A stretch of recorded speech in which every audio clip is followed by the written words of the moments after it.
2007년 1월 5일, 19살의 소녀는 평소처럼 집으로 가는 길을 걷고 있었습니다. 그녀는 자신에게 다가오는 위험을 전혀 알아차리지 못했습니다. 한 스토커가 그녀의 뒤를 쫓고 있었고, 소녀는 갑자기 알 수 없는 두려움을 느껴 발걸음도 절로 빨라졌지만 이미 늦은 후였습니다. 거친 손이 그녀의 입을 틀어막고 어둠 속으로 그녀를 끌고 가버렸습니다. 항상 미소를 짓던 이 젊은 소녀의 꿈과 미래에 대한 희망은 그 순간 산산이 부서져 버렸습니다. 여러분 안녕하세요. 여기는 미스터리 수사국입니다.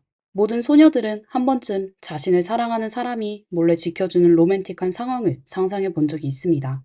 하지만 그 사랑이 병적인 집착으로 변할 때 그 로맨스는 곧 공포영화로 바뀌고 맙니다. 이것이 바로 19살 소녀 조디의 비극적인 이야기입니다. 한 관음증 환자가 무려 10년 동안 그녀를 몰래 지켜보다가 결국 그녀에게 잔인한 피해를 입혔습니다.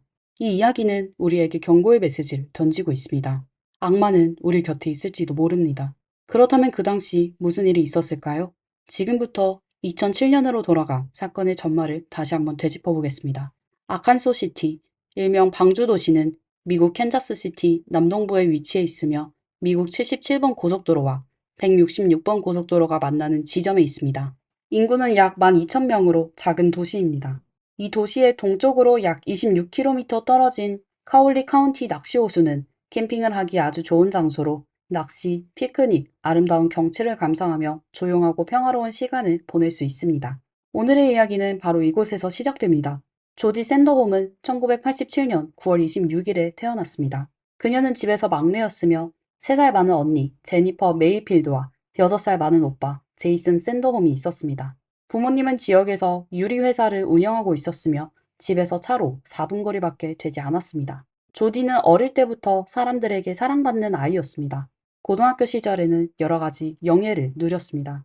그녀는 전국 명예협회 회원이었고 캔자스주 장학금 수혜자, 캔자스주 교육위원회 장학금 수혜자였으며 아칸소시티 무용단과 글로벌 댄스 협회의 일원이었습니다. 또한 무용단의 코치 데이비드 스타인 매츠로부터 우수 물리학 학생상을 받기도 했습니다.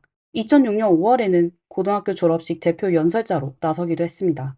이후 그녀는 집 근처의 카울리 칼리지에서 약학 예비 과정을 선택했고 동시에 학교 댄스팀의 주장으로 활동하며 매일 공부하고 연습하고 대회에 참가하여 바쁘지만 행복한 나날을 보냈습니다. 2007년 1월 5일 19살의 조디는 평소처럼 학교 강당에서 연습을 했습니다.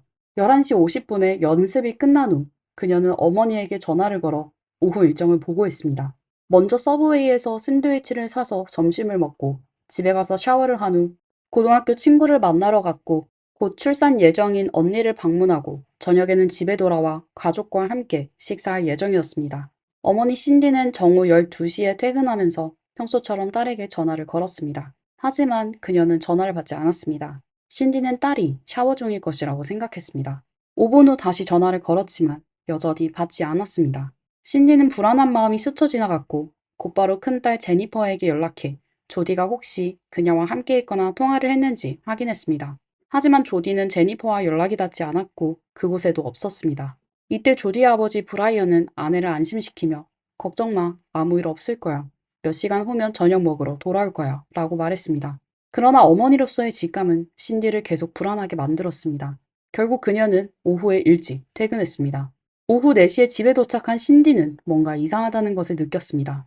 조디는 매일 집에 오면 우편물을 가져와서 탁자 위에 두는 습관이 있었지만 우편함도 비어 있었고 탁자도 텅 비어 있었습니다. 게다가 조디는 샤워를 하고 친구를 만나러 간다고 했는데 욕실에는 더러운 옷이 없었고 샤워실도 말라 있었습니다. 신디는 곧바로 조디의 친구 로리에게 연락했지만 그날 오후 열렸던 고등학교 친구 모임에 조디가 나타나지 않았다는 사실을 알게 되었습니다. 저녁 6시에 아버지 브라이언이 집에 도착했을 때도 그들은 조디가 저녁 식사에 맞춰 집에 돌아오기를 기다렸지만 그녀는 돌아오지 않았습니다. 가족과 친구들 모두 조디와 연락이 닿지 않았고 초조해진 신디는 결국 경찰에 신고하기로 결정했습니다. 경찰은 이 사건을 매우 중시하여 즉시 조디의 집으로 찾아가 조사를 시작했습니다. 조디의 옷과 여행 가방이 그대로 있는 것을 확인한 후 경찰은 세 팀으로 나누어 수색을 펼쳤습니다. 첫 번째 팀은 조디가 실종 당시 입고 있던 옷을 알리며 수색을 요청했습니다. 그녀는 검은색 타이트 원피스, 회색 반바지, 검은색과 빨간색의 카우보이 스타일 댄스 재킷을 입고 있었으며 재킷 앞면에는 학교 팀 이름이 뒷면에는 조디라는 이름이 자수로 새겨져 있었습니다. 또한 파란색 슬리퍼를 신고 있었습니다. 경찰은 모든 사람들에게 그녀를 보았다며 제보해달라고 요청했습니다. 두 번째 팀은 조디의 차량인 2003년식 검은색 다지를 찾기 위해 전방위 수색을 진행했습니다. 경찰은 그녀가 교통사고를 당했을 가능성을 염두에 두고 도랑이나 급경사 지역까지 꼼꼼히 조사했습니다. 세 번째 팀은 조디의 남자친구인 콜비 윌슨에게 연락해 그가 알고 있는 숨겨진 정보가 있는지 조사했습니다. 콜비 윌슨은 텍사스 대학교에서 공부 중이었고 두 사람은 고등학교 동창으로 약 5년간 연인 관계를 유지하고 있었습니다. 양가 부모도 서로 잘 알고 있는 사이였습니다. 경찰의 질문에 콜비는 4일 오후 이후로 조디와 연락하지 않았다고 말했습니다. 그날 밤 그는 경찰의 요청에 따라 바로 아칸소 시티로 차를 몰고 돌아와 조사에 협조했습니다. 경찰은 일주일간 그의 학교 근처에서의 휴대폰 위치 기록과 카드 사용 내역을 확인한 결과 콜비에게는 혐의가 없다는 결론을 내렸습니다. 한편 조디의 친구 로리는 여전히 혼란스러웠습니다. 조디가 도대체 어디로 간 걸까? 그녀는 최근에 무슨 이상한 일이 있었는지 필사적으로 떠올려보기 시작했습니다. 그러다 갑자기 3일 전 자신이 스토킹을 당했던 일을 떠올렸습니다. 그날은 1월 2일 저녁 8시경 로리는 식당에서 퇴근해 집으로 가려고 차를 타고 있었는데 주차장에서 하늘색 캐딜락 한 대가 천천히 그녀에게 다가오는 것을 우연히 보게 되었습니다. 운전자의 얼굴은 잘 보이지 않았지만 차 안에 있는 사람이 자신을 주시하고 있다는 느낌을 받았습니다. 몇 블록을 지나자 로리는 자신이 누군가에게 추적당하고 있다는 사실을 깨달았습니다. 그녀는 이 사실을 확인하기 위해 일부러 아무 방향으로나 꺾고 도로에 차를 세운 후 다시 출발하는 등의 행동을 했지만 그 캐딜락은 계속해서 안정적으로 그녀를 따라왔습니다. 무서워진 로리는 재빨리 속도를 더해 근처 경찰서로 차를 몰았습니다. 경찰서 앞에 도착한 후에도 겁이나 차에서 내리지 않고 차 안에서 기다리고 있었습니다. 몇 분 후 그 차는 사라졌고 로리는 안심하고 집에 가려 했습니다. 그러나 경찰서를 벗어난 지 얼마 되지 않아 그 차가 어디선가 다시 나타났습니다. 놀란 로리는 즉시 다시 경찰서로 돌아갔고 더 오래 머물기로 했습니다. 결국 캐달락 차는 기다림에 지쳐 먼저 떠났습니다. 당시 로리는 경찰에 신고하지 않았습니다. 그녀는 그저 심심한 사람이 장난을 친 것일 뿐이라고 여겼습니다. 그런데 오늘 아침 9시 50분 학교에서 연습을 하러 가던 중 그녀는 다시 그 차를 보았고 운전자가 저스틴이라는 사실을 알아챘습니다. 저스틴인 카울리 칼리지 학생은 아니었지만 댄스팀에서는 꽤 유명한 인물이었습니다. 그는 학교 주변을 자주 배회하며 팀의 여러 여학생들을 스토킹하고 괴롭힌 적이 있었기 때문입니다. 저스틴은 서브웨이에서 일하고 있었습니다. 경찰도 그를 잘 알고 있었습니다. 저스틴은 경찰서 단골 손님이었으며 절도, 불법 물품의 소지, 교통위반, 무보험 운전, 보행자에게 길을 양보하지 않는 등의 범죄로 여러 번 입건된 적이 있었습니다. 그의 범죄 기록은 2004년까지 거슬러 올라가며 이런 상습범은 당연히 의심을 받을 수밖에 없었습니다. 저스틴 유진 서버는 1984년에 태어난 조디보다 3살 많았습니다. 그는 어렸을 때부터 독특한 얼굴 특징 때문에 자주 놀림을 받았고 동급생들은 그를 원숭이 소년이라고 불렀습니다. 10대 시절부터 저스틴은 자신의 감정을 표출할 방법을 찾은 듯 보였고 주로 여자아이들과 어린아이들을 겁주면서 나쁜 평판을 얻게 되었습니다. 여자 이웃들은 그로 인해 매우 괴로워했습니다. 저스틴은 아무 소리 없이 그들의 집에 나타나곤 했고 아무리 소리를 지르며 쫓아내려 해도 그는 단 한 가지 행동만 했습니다. 음침한 눈빛으로 그들을 가만히 쳐다보는 것이었죠. 길에서 아이들이 그의 길을 가로막으면 그는 아이들을 괴롭히기 시작했습니다. 허리띠를 풀어 아이들을 쫓아가며 때릴 것처럼 위협하기도 했습니다. 13살 때 그는 조디의 집을 어슬렁거리다가 유리창을 통해 조디와 그녀의 언니가 수영하는 것을 보았고 그 순간 그는 조디에게 완전히 매료되었습니다. 그 이후로 그는 시간이 날 때마다 조디를 몰래 훔쳐보러 왔으며 조디가 초등학교, 중학교, 고등학교, 대학에 다닐 때까지 계속 그랬습니다. 그는 훔쳐보는 것 외에는 다른 특별한 행동을 하지 않았기 때문에 조디는 자신이 10년 동안 누군가에게 몰래 지켜보고 있었다는 사실을 전혀 알지 못했습니다. 하지만 저스틴은 조디의 친구들에게는 다르게 행동했습니다. 그가 마음에 드는 여학생이 있으면 장미꽃과 쪽지를 남기곤 했습니다. 쪽지에는 주로 내게 전화해줘, 데이트하고 싶어, 널 알고 싶어 등의 내용이 적혀 있었습니다. 2004년 그는 불법 물품 소지 혐의로 체포되어 집행유예를 선고받았습니다. 3달 후 그는 절도 혐의로 다시 잡혔습니다. 사람들은 그가 카운티 보안관 사무실에 친척이 있어 항상 감옥에 가지 않는 방법을 찾는다고 말했습니다. 2005년 10월 그는 치안 방해 혐의로 체포되었으나 예상대로 얼마 지나지 않아 석방되었습니다. 이후 그는 여자친구와 사귀기 시작했으며 둘은 같은 회사에서 일했습니다. 근무 중에 두 사람은 우연히 모두 다쳤고 결국 2006년 10월 17일에 7,500달러, 약 1,000만 원의 합의금을 받게 되었습니다. 변호사 비용을 제하고 그는 5,800달러, 약 770만 원을 손에 쥐었습니다. 일주일 후 그는 캐딜락을 구입했습니다. 2006년 말 저스틴은 서브웨이에서 아르바이트를 시작했습니다. 조디가 자주 이곳에서 음식을 사 먹었기 때문입니다. 하지만 며칠 일하지 못하고 12월 28일에 여직원을 괴롭힌 혐의로 해고되었습니다. 사실 저스틴은 첫 출근 날 여자 상사에게 꽃다발과 카드를 보냈습니다. 카드에는 당신의 아름다운 눈빛을 처음 본 순간 사랑에 빠졌습니다. 당신은 제 마음속에 영원히 남을 겁니다. 혹시 당신은 싱글인가요? 라고 적혀 있었으며 서명은 저스틴이었습니다. 1월 2일 그는 서브웨이 앞에서 차를 몰며 여직원을 괴롭히고 저녁에는 로리를 스토킹했습니다. 1월 3일 그는 다시 상사를 괴롭혔고 상사는 두려움에 떨며 연이어 이틀 동안 경찰의 호의를 받아 출근했습니다. 그리고 1월 5일 조디가 실종되었습니다. 2007년 1월 5일 밤 10시 경찰은 저스틴의 집을 방문했고 놀랍게도 그곳이 조디의 집에서 차로 단 2분 거리라는 사실을 발견했습니다. 경찰의 질문에 저스틴은 그날의 일정을 설명했습니다.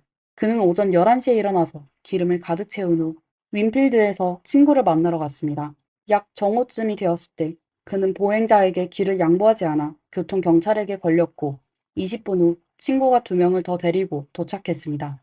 그들은 함께 로드트립을 가기로 했으나 가는 도중 길을 잘못 들어 시골의 작은 진흙길로 들어갔고 차 바퀴가 진흙 속에 빠졌습니다. 그들이 해결책을 놓고 다투자 저스틴은 화가 나서 혼자 차에서 내려 아칸소 시티로 걸어가기 시작했다고 했습니다. 저스틴은 길을 걸으며 계속 신호가 잡히지 않았고 6시간 동안 걸음 끝에 미국 166번 고속도로 근처에 도착해 아버지에게 전화를 걸어 자신을 데리러 와달라고 했습니다. 그의 아버지 또한 저스틴을 오후 6시 50분경 카울리 카운티 낚시호수 서쪽 약 2km 지점에서 데리러 간 것을 증언했습니다. 그때 비가 내리고 있었고 저스틴은 온몸이 흠뻑 젖어 있었으며 온통 진흙투성이었습니다. 그러나 이상한 점은 저스틴의 차가 그의 집 앞에 주차되어 있었다는 것입니다. 이에 대해 저스틴은 한 친구가 차를 대신 운전해 가져다 줬다고 설명했습니다. 저스틴의 알리바이를 확인하기 위해 경찰은 저스틴이 언급한 3명의 증인을 찾았지만 그들은 모두 저스틴과 함께 있지 않았으며 심지어 그날 낮에 저스틴을 본 적도 없다고 진술했습니다. 분명 저스틴은 거짓말을 하고 있었습니다. 이에 경찰은 그날 밤 저스틴의 전 여자친구를 찾아가 상황을 물었습니다. 전 여자친구는 그들이 3년 동안 사귀었고 일주일 전에 헤어졌다고 말했습니다. 이별의 원인은 저스틴이 1년 넘게 보인 이상한 폭력적인 행동 때문이었습니다. 특히 성적인 문제에서 갈등이 많았는데 그녀가 원할 때 저스틴은 관심이 없었고 그녀가 원치 않을 때 저스틴은 오히려 매우 흥분하는 모습을 보였다고 합니다. 또한 그는 관계 중에 종종 매우 거칠게 행동하곤 했습니다. 저스틴에게는 또 하나의 독특한 습관이 있었는데 그는 카우 야생동물 보호구역으로 데려가서 몇 시간씩 앉아있는 것을 좋아했습니다. 다음 날 전 여자친구는 경찰과 함께 저스틴이 자주 앉아있던 장소로 갔습니다. 그리고 그녀는 경찰을 불안하게 만드는 한마디를 했습니다. 어느 날 우리가 이곳을 차로 지나가던 중 저스틴은 매우 자랑스러운 듯 말했습니다.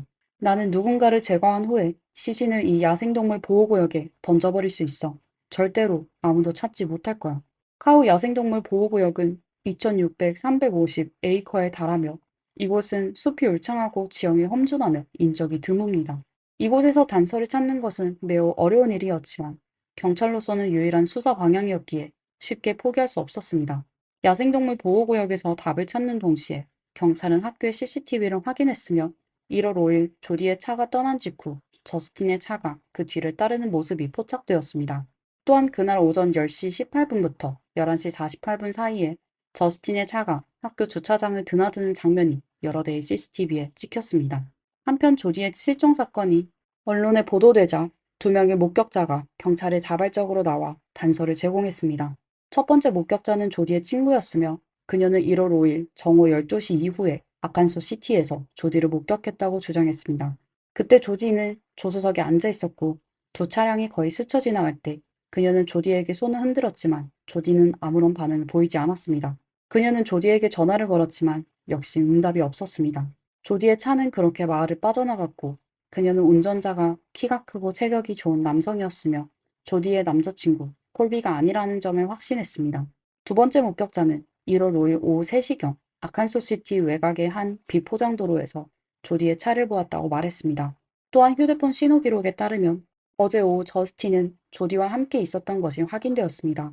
더 우연한 것은 조디의 휴대폰이 마지막으로 신호를 보낸 위치가 저스틴이 아버지에게 구조된 카울리 카운티 낚시호수 근처였다는 것입니다. 이 모든 정황을 보았을 때 조디의 실종은 저스틴과 관련이 있다는 것이 분명했지만 아직 그를 체포할 직접적인 증거가 부족했습니다. 경찰은 며칠 전 저스틴이 경찰 사칭 및 치안 방해 혐의로 발부된 체포영장을 떠올렸고 한 가지 방법을 떠올렸습니다.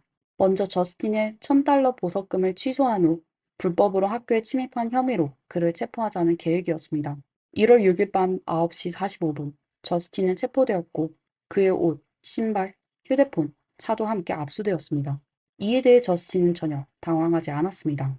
그는 이미 모든 것을 깨끗하게 세탁해 두었기 때문입니다. 후속 조사 결과 그의 물건에서는 아무런 단서도 발견되지 않았습니다. 경찰은 처음에 그가 자백하길 기대했지만 저스틴은 계속해서 친구들과 로드트립을 갔다고 주장했습니다. 그가 스스로 자백할 가능성이 없다는 것이 분명해지자 경찰은 더 깊이 조사하기로 했습니다. 먼저 저스틴에게 차가 진흙에 빠졌다는 장소를 보여달라고 요구했지만 당연히 아무런 결과도 없었습니다.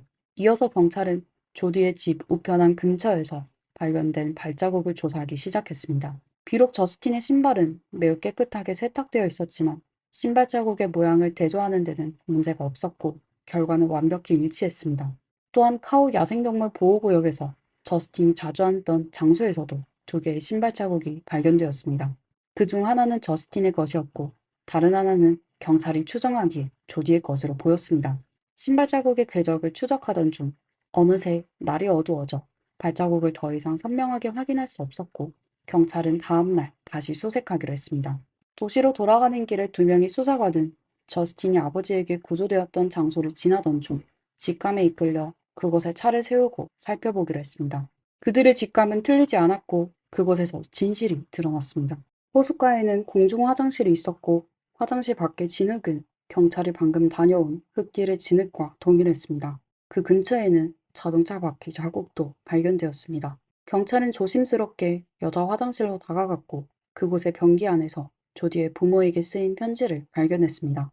이후 더 많은 경찰이 현장에 투입되었고 그곳에서 운동 반바지, 조디의 운전면허증과 사회보장 카드가 들어있는 지갑, 조디의 이름이 새겨진 학교팀 재킷, 그리고 슬리퍼 한 짝을 발견했습니다.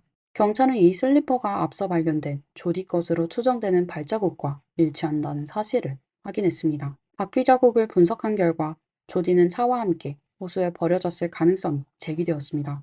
1월 8일 경찰은 전문 잠수부를 동원해 호수에서 수색 작업을 진행했지만 아무런 성과가 없었습니다.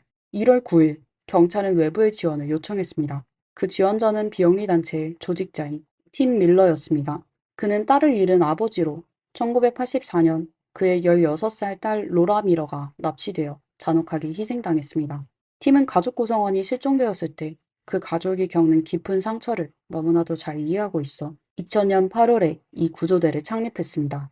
수년간 더 많은 뜻을 함께하는 이들이 그의 팀에 합류했고 그들은 자신의 시간, 재능, 자원을 헌신하며 실종된 사람들을 집으로 돌아가게 도왔습니다. 팀이 가장 자주 하는 말은 저에게 감사하지 마세요. 로라에게 감사하세요. 였습니다. 곧 팀의 소나 수색팀이 호수에서 조디의 차를 발견했습니다.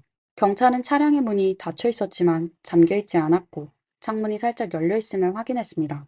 차 안에는 슬리퍼 한 짝만 있었고 조디는 보이지 않았습니다. 몇 시간 동안 샅샅이 수색한 끝에 경찰은 매우 의도적으로 쌓아놓은 듯한 나뭇가지 더미 앞에서 발걸음을 멈췄습니다. 마른 나뭇가지를 치우자 그 안에는 온몸에 상처를 입고 이미 숨을 거둔 조디가 있었습니다. 아무도 상상할 수 없었을 것입니다. 조디의 몸, 귀와 입 속까지 수많은 나뭇가지가 꽂혀 있었고 그 외에도 나뭇잎과 모래가 있었습니다. 부검 결과 조디는 최소 4시간, 5시간 동안 매우 거칠게 다뤄졌으며 사망 시간은 1월 5일 오후 5시 30분으로 추정되었습니다. 목에는 여러 차례 가해진 압박 흔적이 있었고 5분에서 12분 동안 간헐적으로 조였다 풀렸다 한 것으로 나타났습니다. 조디의 오른손 손톱에서 저스틴의 DNA가 검출되었고 운전석에서 발견된 머리카락 한 가닥도 저스틴의 것임이 확인되었습니다. 이틀 후 조디의 추모식이 카울리 칼리지 강당에서 열렸으며 약 2,000명이 참석해 한때 천사 같았던 그녀를 추모했습니다. 2009년 2월 12일 저스틴은 여러 차례의 청문회와 정신감정을 거친 끝에 폭행 및 중범죄 납치 혐의로 유죄 판결을 받았습니다.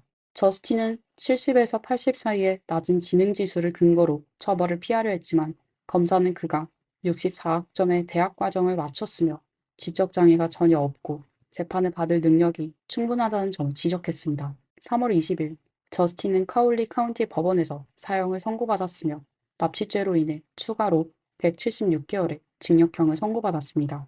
그는 1994년 7월 1일 캔자스주가 사형을 재도입한 이후 11번째 사형수가 되었습니다. 현재 그는 엘도라도 교정소에 수감되어 있으며 하루에 1시간의 운동 시간이 주어집니다. 이곳은 주 내 모든 사형수가 수감된 교정시설입니다. 수년 동안 저스틴은 여러 이유로 항소를 제기해왔습니다. 2016년 지적장애의 정의가 새롭게 개정되자 저스틴은 이를 이용해 2017년에 지적장애를 앓고 있다는 이유로 캔자스주 대법원에서 사형 집행유예 권고를 받았습니다. 2018년 10월 25일 대법원은 카울리 법원의 유죄 판결을 유지했지만 그의 형량 판결을 뒤집었습니다. 결국 5대2의 결정으로 이 사건은 카울리 법원에 다시 회부되었고 당시 법원이 저스틴에게 지적장애가 없다고 판단한 이유가 지나치게 성급하다는 것이 재심 이유였습니다. 카울리 법원은 재심을 시작했지만 2023년 7월 8일 청문회 이후로 새로운 판결은 아직 발표되지 않았습니다. 만약 저스틴이 지적장애를 가진 것으로 인정된다면 그는 종신형으로 감형될 가능성이 있습니다. 이러한 상황은 조디의 가족에게 큰 충격을 주었고 그들은 이 모든 것을 받아들일 수 없었습니다. 2008년 5월 그들은 자신의 힘으로 스토킹 방지법을 개정했습니다. 이 법은 스토킹과 괴롭힘의 정의를 확대하고 명확히 하였으며 고의적이고 무모한 행위에 대해 더 엄격한 처벌을 부과하고 또한 법 집행기관이 잠재적인 위험에 미리 개입하여 몰래 훔쳐보거나 스토킹하는 사람을 먼저 체포할 수 있도록 허용했습니다. 조디가 희생되기 전 적어도 20명이 넘는 여성이 저스틴이 자신들을 괴롭히고 스토킹했다고 고소했으나 당시 법의 미비로 인해 그를 기소할 방법이 없었습니다. 새로 통과된 이 법은 많은 사람들에 의해 조디법이라고 불리게 되었습니다.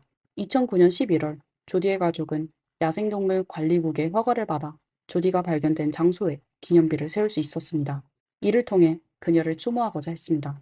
그녀의 젊은 생명은 그 차가운 겨울에 영원히 멈춰버렸습니다. 조디의 사건은 우리에게 다시 한번 경각심을 일깨워줍니다. 범죄는 종종 우리 가까이에 있으며 겉으로는 사소해 보이는 스토킹이나 괴롭힘이 더 심각하고 잔혹한 범죄의 서막일 수 있습니다. 따라서 평소에 경각심을 높이고 스스로를 방어할 준비를 해야 합니다. 오늘의 이야기는 여기까지입니다. 좋아요와 댓글로 응원 부탁드리고 다음에 또 뵙겠습니다. 亲切的华仔，刘德华先生，我们孩子从9、4年16岁起，因为做了观影您的梦，一直等到了今天，等待的就是想和您面对面见面。 안녕하세요. 미스터리 수서국에 오신 것을 환영합니다. 영상 속 이 노인은 양친지이며 그는 중국 란저우 출신입니다. 딸의 스타를 향한 꿈을 이루기 위해 그는 13년 동안 재산을 모두 써버렸고 결국 유서를 남기고 말았습니다. 홍콩 침사추이에서 바다에 뛰어들어 생을 마감했죠. 그의 유서에는 이 모든 일의 원인이 영상에서 언급된 유덕화라고 적혀 있었습니다. 오늘은 약 10여 년 전 중국 전역을 뒤흔들었던 스타 숭배의 비극적인 사건, 양리쥐안 사건에 대해 이야기해 보겠습니다.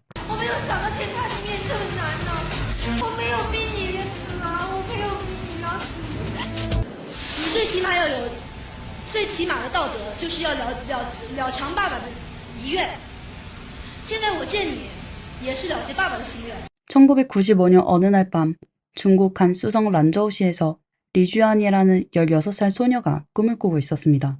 그 꿈은 매우 단순했지만 그녀에게 깊은 인상을 남겼습니다. 꿈속의 벽에는 한 남자가 그려진 그림이 있었고 그림 양쪽에는 각각 당신은 특별히 나에게 다가왔어요. 당신과 나는 진심으로 만났어요. 라고 적혀 있었습니다. 다음 날 리쥐안은 꿈에서 깨어났습니다. 하지만 그녀는 좀처럼 마음을 가라앉힐 수 없었습니다. 이것은 그녀가 3년 전 학교를 그만둔 이후 지루한 일상 속에 찾아온 유일한 놀라움이었죠. 리주아는 1979년 중국 간수성 란저우의 아간진에서 태어났습니다. 그녀의 아버지 양친지는 란저우 제31중학교의 고등교사였습니다. 양친지의 아버지와 두 형제 또한 모두 교사로 일했습니다. 어머니 타오주잉은 형제 자매가 7명이었습니다. 결혼 당시 주잉은 23살이었고 양친지는 이미 37살이었습니다. 주잉의 아버지는 양친지가 성격이 성실하고 도시주민 등록이 있으며 직업이 정규직에 안정적이라고 생각했습니다. 그래서 주잉은 아버지의 말을 듣고 양친지와 결혼하게 되었습니다. 결혼 2년 차에 리지안이 태어났고 40에 가까운 나이에 딸을 얻은 양친지는 매우 기뻐했습니다. 가족은 가난한 아간진에서 란저우 시내로 이사를 했습니다. 어린 시절 리쥐아는 학업 성적이 비교적 좋았지만 친구들과 잘 어울리지 못했습니다. 중학교에 들어가면서 그녀는 반 친구들과의 관계를 계속 잘 풀지 못해 성적이 급격히 떨어졌죠. 중학교 2학년 때 리쥐아는 더 이상 공부를 하기 싫다며 학교를 그만두고 싶다고 말했습니다. 부부는 딸을 매우 사랑했기에 그녀의 생각을 받아들였습니다. 몇 번이고 설득하려 했던 담임교사에게 양친지는 그저 이렇게 말했을 뿐입니다. 아이가 공부하기 싫다는데 어쩌겠습니까? 리주안의 학교를 그만둔 지 2년 후 양친지와 주잉은 사이가 좋지 않아 이혼했습니다. 하지만 딸을 위해 두 사람은 여전히 가족처럼 왕래했고 딸을 더 잘 돌보기 위해 양친지는 학교에서 조기 퇴직까지 했습니다. 그래서 이 세 가족은 매우 긴밀한 관계를 유지하고 있었다고 할 수 있습니다. 리주안은 부모에게 모든 것을 털어놓았고 비밀이란 없었습니다. 리주안의 다양한 요구에 대해 양친지는 가능한 한 하나씩 들어주었습니다. 리주안이 16살이 되던 그 밤, 꿈을 꾼 후 그녀는 마치 이성을 잃은 듯 했습니다. 리주안은 꿈속의 남자가 누구인지 몰랐지만 그 이후로 그를 자주 꿈에서 만나게 되었습니다. 그러던 어느 날 그녀는 한 포스터를 보게 되었고 그제야 꿈속의 남자에게 이름이 생겼습니다. 그의 이름은 유덕화였습니다. 꿈속에서 유덕화와 리쥐아는 손을 잡고 산책을 하며 강가에서 이야기를 나눴습니다. 유덕화가 나오는 꿈은 항상 따뜻하고 달콤했습니다. 리쥐아는 이것이 아마도 운명의 암시일 것이라고 생각했습니다. 꿈을 꾸는 횟수가 많아질수록 그런 느낌은 점점 더 강해졌습니다. 그녀는 꿈을 현실로 만들고 싶다는 소망을 품게 되었고 이 모든 생각을 아버지 양친지에게 털어놓았습니다. 처음에 양친지와 주잉은 딸이 꿈속에서 유덕화를 만난다는 이야기를 잘 이해하지 못했습니다. 하지만 아이가 이 일을 고집하자 결국 그들은 지지해 줄 수밖에 없었습니다. 딸이 유덕화에게 빠져든 이후로 양친지의 매달 연금 중 절반 이상이 리지안에 의해 스타를 응원하는 데 쓰였습니다. 다소 허름한 집에는 오직 벽을 가득 채운 포스터들만이 있었습니다. 리지안은 공부도 하지 않고 일도 하지 않으며 친구도 사귀지 않았습니다. 그녀는 매일 집에서 밥을 먹고 잠을 자며 유덕화의 노래를 듣고 그의 잡지와 영화만을 보았습니다. 양친지는 딸의 이런 고집을 허락해 주었습니다. 그러다 딸이 유덕화를 직접 만나고 싶다는 요청을 했을 때 양친지와 주잉은 딸의 이 소원을 이루어주기로 결심했습니다. 어떤 대가를 치르더라도 유덕화를 만나게 해주겠다고 마음먹었습니다. 万一把孩子要现在熬教了，你再让他劝说别的话，他是绝对不行。万一把孩子要是把孩子就是，就把当妈的把这辈子，那我结婚是不是把孩子真的定婚是就把孩子，这个定婚是就把孩子就是就特别的好，肯定能对的。 1997년 연금에 의지해 생활하던 양친지는 무리해서 9,900위안, 약 188만 원을 모았습니다. 그는 리주안을 위해 홍콩 여행단에 등록해 주었습니다. 하지만 스타는 쉽게 만날 수 있는 것이 아니었고 리주안은 제대로 된 접촉 기회조차 없었습니다. 겨우 가이드의 도움을 받아 홍콩에 있는 앤디 월드 클럽, 즉 유덕화의 공식 팬클럽을 찾아갈 수 있었을 뿐입니다. 그녀는 앤디 월드 클럽을 통해 자신이 쓴 편지를 전달했지만 그 외에는 아무것도 얻지 못했고 실망한 채로 집으로 돌아갔습니다. 2004년 유덕화와 영화 촬영팀이 란저우에 와서 영화 천하무적을 촬영했습니다. 꿈을 제외하고 이는 리지안이 그 어느 때보다도 그에게 가까이 다가간 순간이었죠. 그녀는 매일 집 8층 옥상에 올라가 아침부터 저녁까지 기다렸습니다. 유덕화가 자신이 사는 건물 아래를 지나가며 인사라도 해주기를 바라며 말입니다. 결과는 여러분도 짐작할 수 있을 것입니다. 몇 달 후 유덕화의 콘서트가 베이징에서 열렸고 양친지의 집은 돈을 아끼고 밖에서 돈을 빌려가며 5,000위안, 약 95만 원을 마련했습니다. 양친지는 리주안을 베이징으로 보내며 1780위안, 약 34만 원짜리 11려를 복가표를 사주었습니다. 이번에는 리주안이 그녀의 우상을 직접 눈으로 볼 수 있었습니다. 하지만 그녀는 만족하지 못했습니다. 유덕화가 너무 멀리 있었기 때문입니다. 그녀가 원하는 만남은 바로 얼굴을 맞대는 것이었습니다. 비록 직접 마주하지는 못했지만 리주안은 자신과 유덕화의 인연을 더욱 확신하게 되었습니다. 왜냐하면 그 당시 콘서트 무대에 뱀과 사자가 있었기 때문입니다. 리주안에 띄는 뱀이고 별자리는 사자 자리였기 때문에 그녀는 이것이 유덕화가 자신에게 보내는 일종의 암시라고 생각했습니다. 我是属蛇的，我也是狮子座。 그래서 리주안은 결심했습니다. 꼭 다시 한번 유덕화를 만나야겠다고요. 그녀의 바람은 유덕화와 이야기를 나누고 유덕화가 자신과 자신이 꾼 그 꿈에 대해 알게 하는 것이었습니다. 2005년 양친지의 연금은 2,000위안 조금 넘는 금액으로 올랐습니다. 그는 40제곱미터의 집을 팔았고 가족은 월세로 생활하게 되었습니다. 친척과 친구들, 이웃들의 비웃음에도 불구하고 그들은 홍콩에 가겠다는 결심을 버리지 않았습니다. 그해 리주안은 다시 한번 여행단을 따라 홍콩에 갔습니다. 이번에도 유덕화를 만나지는 못했지만 어디선가 유덕화의 주소를 알게 되었습니다. 리주안은 며칠 동안 그곳에서 기다렸지만 유덕화를 볼 수 없었습니다. 그녀는 편지를 써서 그곳의 이웃에게 전달하고 다시 란저우로 돌아왔습니다. 그 후 그녀는 베이징으로 가서 문화부와 중국 중앙방송국을 찾아가 유덕화에게 편지를 전달해달라고 요청했습니다. 하지만 그녀는 아무런 답변도 받지 못했습니다. 10년 동안 리주안은 16세 소녀에서 26세의 성인으로 성장했습니다. 하지만 그녀는 여전히 유덕화와 대화하고 싶다는 꿈을 고집하고 있었습니다. 어머니 주잉은 화가 나서 잡지를 찢고 카세트 테이프를 부쉈습니다. 하지만 그녀가 화가 난 대상은 딸이 아니었습니다. 10년 동안 딸에게 단 한 통의 답장도 주지 않은 그 연예인에게 화가 났던 것이죠. 양친지와 주잉은 마치 어떤 마법에 걸린 것 같았습니다. 마치 유덕화만 만나면 그들의 가정이 다시 평범하게 잘 살 수 있을 것만 같았습니다. 那你有没有考虑到爸爸妈妈呢？哎呦，我觉得他们就是为我的这个心愿吧，一直做了很多很多。我就觉得把我这个心愿完成了，就是我今生最大的心愿就是要见到刘德华。刘德华虽然是个明星，但是也是跟凡人一样，对，也是一个人，他都是感情有肉长，对。就块是，如果要是缘分的话，他要一见钟情的话，他就把他领走，对的。咱们两个人交流的时候，他就开始转折，他会有一个非常光辉灿烂的前途。 2006년 양친지는 딸을 위해 세 번째로 홍콩에 갈 자금을 마련하기 시작했습니다. 이번에는 심지어 자신의 신장까지 팔 생각을 했습니다. 借了一个3千块钱，但是现在离到香港去，这个对我的确，个人来说，这个费用还是不够的。我想我卖肾。你卖肾的话，我的意思是你最好能借，就是卖肾这个太危险了，我觉得。可是银行没有这个生活贷款，没本事本事。没有这个生活贷款。 양친지는 실제로 여러 병원을 찾아갔지만 모두 그를 거절했습니다. 병원들은 그런 수술을 진행할 수 없다고 했습니다. 2006년 양친지는 정말로 방법이 없었습니다. 그는 언론의 도움을 청하기로 했고 란저우 아침 신문과 베이징의 한 방송국과의 인터뷰를 수락했습니다. 가족이 3명 모두 전 재산을 쏟아부으며 10여 년 동안 스타를 쫓아온 이야기는 점차 널리 보도되기 시작했습니다. 그러나 이 사건에서 언론이 가져온 영향은 긍정적이지 않았고 특히 일부 작은 신문사들이 문제였습니다. 예를 들어 어떤 보도에서는 양친지의 가족에게 정신병 이력이 있다고 했고 그의 동생이 어머니의 목숨을 해쳤다는 이야기도 나왔습니다. 또 다른 보도에서는 모녀가 양친지를 때리고 욕했다고 하고 양친지가 주인을 때렸다고도 전했습니다. 또한 리주안이 학교를 그만둔 진짜 이유가 선생님을 좋아했기 때문이라고 하거나 그녀가 정신병을 앓고 있으며 미쳤다는 등의 이야기도 있었습니다.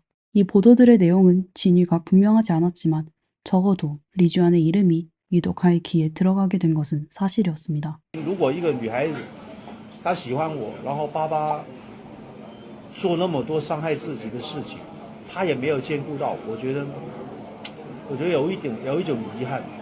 只要你们真的发现她值得我们去见到她的话，而且在我的歌迷会，在我不同的活动上面都可以。 2006년 10월 유덕화가 주연한 영화 묵공, 베트로보위츠가 홍보 중이었습니다. 양친지는 또다시 돈을 빌려 가족과 함께 기차를 타고 베이징으로 갔습니다. 부모는 딸을 위해 침대 하나를 빌려주었고 부부는 기차역 지하도 복도에서 잠을 잤습니다. 며칠 후 유덕화가 영화 시사회에 참석했습니다. 리쥐아는 베이징의 한 방송국의 도움을 받아 관객석에서 멀리서나마 유덕화를 볼 수 있었습니다. 하지만 이로 인해 양친지와 해당 방송국 그리고 언론 사이에 큰 다툼이 벌어졌습니다.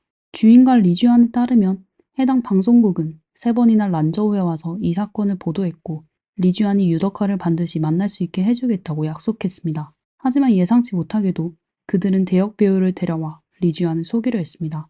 리쥐안이 만족하지 않자 영화 시사회에서 두 사람의 만남을 주선하겠다고 했지만 결과적으로는 멀리 떨어진 관객석에서만 볼 수 있었습니다. 양씨 가족은 방송국의 이러한 행동이 사기라고 생각했습니다. 그뿐만 아니라 언론은 리쥐안을 불효하는 미친 여자로 묘사했습니다. 이에 대해 양친지는 매우 분노했습니다.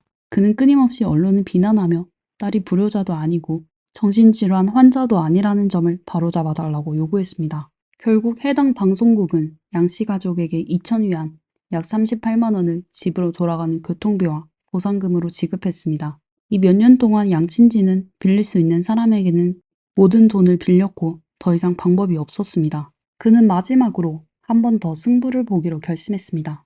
양친지는 세상을 떠난 친구의 아들 서 씨를 찾아가 보증인이 되어달라고 부탁했고 서 씨의 친구에게 조금 빌렸습니다. 그 시기에 주잉은 가스 중독과 다리가 다친 사고로 집으로 돌아와야 했습니다.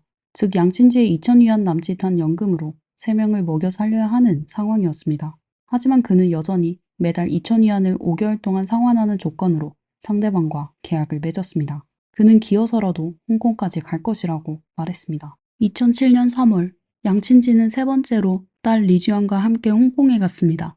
란저우를 떠날 때 양친지는 호적 등본, 리지아의 어린 시절 사진, 상장, 학생 명부, 그리고 자신이 오랫동안 교사로 일하면서 받은 증서 등 가장 소중한 몇 가지 물건을 서 씨에게 맡겼습니다.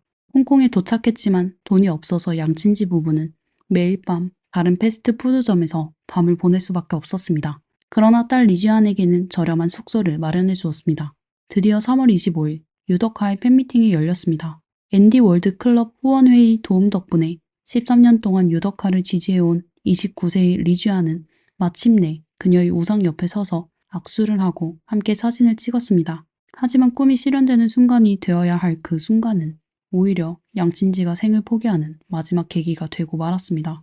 행사장 밖에서 양친지 부부의 기쁨은 딸의 얼굴에 스친 실망감으로 한순간에 사라졌습니다. 이유를 묻자 두 사람은 단지 사진만 찍었을 뿐 대화는 나누지 못했다는 것이었습니다. 我都是在后面一直离他好几排的位置看，最后离场的时候我才和大家都排着队去。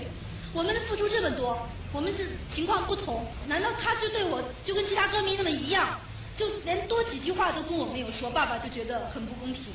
행사 후 양친지는 유덕화를 단독으로 만나고 싶다고 요청하며 차를 막으려 했습니다. 하지만 이러한 행동은 매우 이상하고 소용이 없다는 걸 알 수 있습니다. 가족은 결국 돌아갈 수밖에 없었고 그날 밤 주잉은 양친지가 그녀를 데리고 심사추이 지하철역 근처를 오랫동안 걸어다녔다고 말했습니다.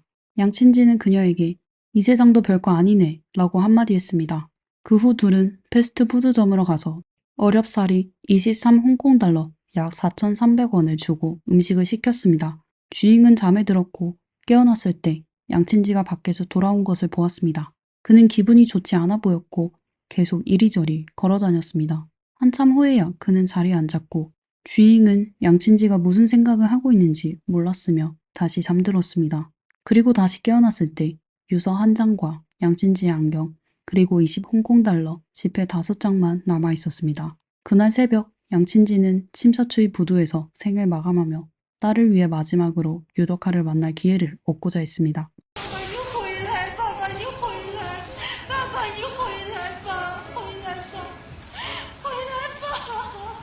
양친지는 유서에서 이렇게 말했습니다. 아이를 위해 아끼고 절약하며 집을 팔고 신장을 파는 것도 모두 자발적인 선택이었어요. 우리 가족은 스타를 추종하거나 우상을 숭배하는 것이 아니라 단지 아이의 꿈을 존중한 것입니다. 이 일은 교육과는 상관없고 개인의 운명과 추구의 문제일 뿐입니다. 그는 또한 유덕화를 비난하며 덧붙였습니다. 당신의 마음은 까맣습니다. 수년간 도움을 받을 방법이 없었고 나는 생을 포기하는 것으로 항해하기로 결심했습니다. 내가 떠난 후에도 당신은 우리 아이를 만나야 합니다. 그렇지 않으면 억울할 것입니다. 홍콩 정부가 우리의 억울함을 풀어주길 바랍니다. 유덕화는 반드시 답해야 합니다.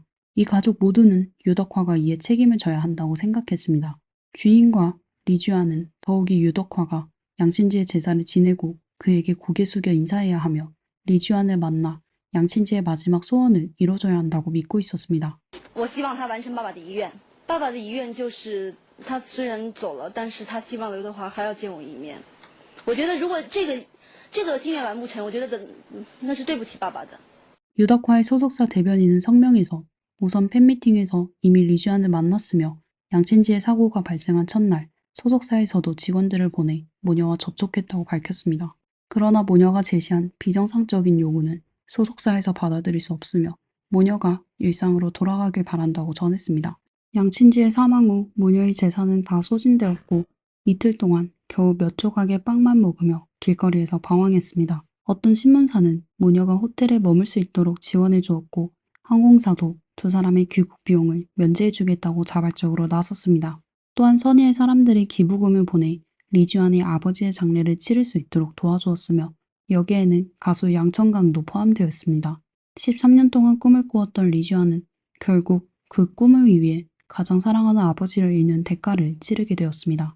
이것이 그녀가 꿈에서 깨어난 대가였습니다. 2007년 리주안은 인터넷 유명 인사인 숭주더를 명예훼손 혐의로 고소했습니다. 그는 숭주더가 작성한 유덕화의 팬 리주안 더 이상 나와서 창피를 당하지 마라. 란저우 경찰에 강력히 촉구, 유덕화 팬 양씨에게 비자를 발급하지 말라. 유덕화 팬 리주안의 아버지 사망 원인의 진실을 폭로한다. 라는 글이 양씨 가문의 명예를 훼손했다고 주장했습니다. 같은 해 리주안은 또 남방 주말의 기사 너는 내 슬픔을 이해하지 못할 거야. 리주안 사건 관찰을 명예훼손으로 고소했습니다. 리주안은 해당 보도 역시 가족의 명예를 모욕했다고 생각하며 총 30만 위안, 약 5,700만 원의 정신적 피해 보상과 남방 주말의 공식 사과를 요구했습니다. 2008년 리주안은 유덕화를 상대로 소송을 제기하고 자신과 아버지의 명예를 되찾기 위해 공개 사과를 요구할 계획이었습니다. 그러나 이 모든 소송에서 리주안은 패소했습니다. 그 후 리주안은 대중의 시야에서 사라졌고 나중에 한 기자가 폭로한 바에 따르면 익명의 후원자가 리주안과 그녀의 어머니를 대신해 11,000위안, 약 209만 원의 빚을 갚아주었다고 했습니다. 그리고 그 익명의 후원자가 유덕화라는 소문도 있었습니다. 사실 유덕화의 입장에서 보면 이 사건은 완전히 예기치 못한 재난과 같았습니다. 그 후 그는 종종 익명의 협박과 비난을 받았고 심리 상담을 받기도 했습니다. 많은 사람들은 그가 처음에 몇 분만 시간을 내어 리주안과 몇 마디만 나눴더라면 이렇게까지 일이 커지지 않았을 거라고 생각합니다. 하지만 스타의 입장에서 보면 만약 그가 그렇게 했다면 두 번째, 세 번째 리주안이 생겨날 가능성이 컸습니다. 问自己说我是不是真的做错什么还是怎么样？我不知道，我根本没办法。我曾经因为这个我也去看医生，就是有很多都不同的，不是他是另外的人，就跑出来要做同样的事。 이 사람들 중에서 가장 대표적인 인물은 리주안 2호로 불리는 후베이 출신의 소녀 아오옌홍입니다. 그녀는 6살 때 한 장의 포스터를 보고 유덕화를 좋아하게 되었고 그 후로 스스로를 통제하지 못했습니다. 중학교를 졸업한 후 학교를 그만두었고 29년 동안 연애를 해본 적도 없었습니다. 유덕화의 연애 소문이 돌 때는 목숨을 포기하려는 생각까지 했습니다. 유덕화의 결혼 소식이 알려졌을 때도 그녀는 포기하지 않았습니다. 그녀는 짐을 꾸려 광저우로 와서 스타가 될 기회를 찾고 유덕화에게 가까이 다가가려 했습니다. 하지만 리주안과 달랐던 점은 아오옌홍의 부모는 그녀와 함께하지 않았다는 것입니다. 2010년 아오옌홍은 한 TV 프로그램에 출연해 누군가가 홍콩으로 갈 수 있도록 자금을 지원해 주길 바랐고 공개적으로 유덕화에게 응답해달라고 호소했습니다. 您说要等刘德华一句回应，这句回应是什么？就是我想当面问问他可不可以做我的男人和情人。 시간이 많이 지난 후 리주안이 다시 모습을 드러냈습니다. 하지만 이번에는 자신의 경험을 통해 아오옌홍을 설득하기 위해서였습니다. 리주안은 자신이 란저우로 돌아가 유덕화에 관한 책과 사진을 모두 불태웠다고 말했습니다.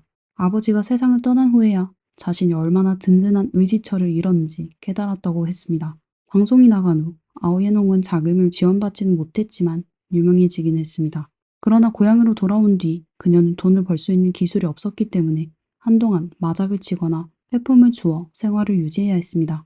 2017년 다시 인터뷰를 받았을 때 그녀는 이미 깨달음을 얻었고 이제는 그저 평범하게 잘 살고 싶다고 말했습니다.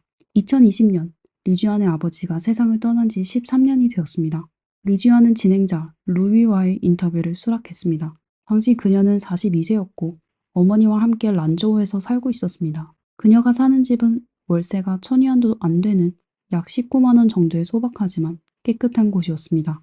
리주안은 슈퍼마켓에서 판촉 사원으로 일하며 매달 2000위안, 약 38만 원을 벌고 있었습니다. 그녀는 TV도 잘 보지 않고 인터넷도 잘 하지 않으며 시간이 나면 합창단에서 노래를 부르며 시간을 보냈습니다.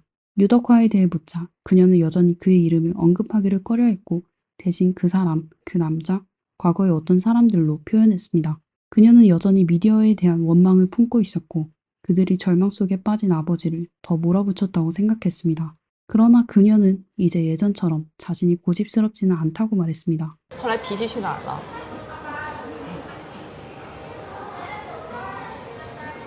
脾气变没了。为什么就没了呢？我这个话跟你说了，其实你也不能明白。我有一个答案啊，让你发脾气的人没了。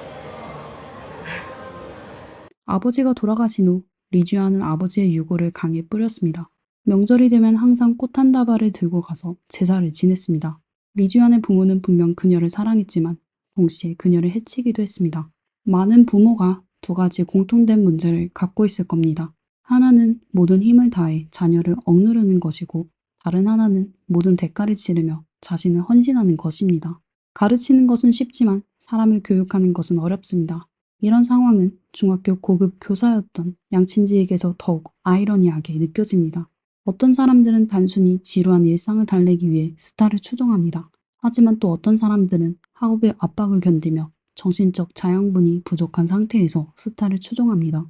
이들은 아이돌 그룹에 몰입하며 정신적 의지처를 찾고 있습니다. 리지원과 아오예농처럼 일찍 학교를 그만두고 정보에 고립된 청소년들은 더욱 극단적인 경우입니다. 정말 누군가를 좋아한다면 그의 장점을 배우고 자신을 성장시켜 자신을 사랑해주는 사람들에게 보답해야 합니다. 그 사람의 단점을 발견했다면 그것을 통해 자신을 경계해야 합니다. 세상의 다양성을 인식하는 것은 청소년들이 현대 인터넷 사회 속에서 학교와 가정 외에 스스로 깨우쳐야 할 중요한 부분입니다. 이상으로 이번 영상의 모든 내용을 마치겠습니다. 팬 활동에 대해 여러분들은 어떤 생각을 가지고 계신가요? 댓글란에 의견을 남겨주세요. 다음 영상에서 다시 뵙겠습니다.